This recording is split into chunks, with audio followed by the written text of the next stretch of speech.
लाहौर में अमीर बालाज कत्ल केस के मुल्जिम तैफी भट्ट का बहनोई फायरिंग से हलाक।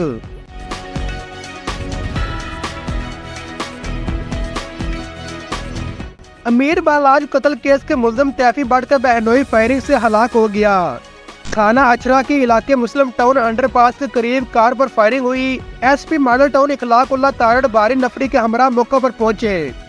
पुलिस के मुताबिक फायरिंग की जद में आकर मोहम्मद जावेद भट्ट मौके पर जाँ बाक हो गया, जबकि मकतूल की बीवी फायर लगने से जख्मी हो गई, जिन्हें अस्पताल मुंतकिल कर दिया गया।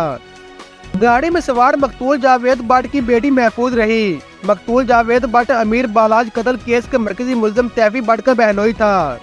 एसपी मॉडल टाउन इखलाकुल्लाह तारड़ ने कहा है कि वाक़े की तहकीकात का आगाज कर दिया गया है। एसपी मॉडल इखलाकुल्लाह ने बताया कि जावेद भट्ट अपनी बीवी समीना के हमरा अपनी पोती और पोतों को स्कूल से लेने जा रहे थे। जब एफसी कॉलेज अंडरपास के करीब पहुंचे तो 2 मोटरसाइकिल पर सवार 4 अफराद ने अंधाधुंध फायरिंग कर दी। 5 गोले जावेद भट्ट को और 2 गोले समीना जावेद को लगी।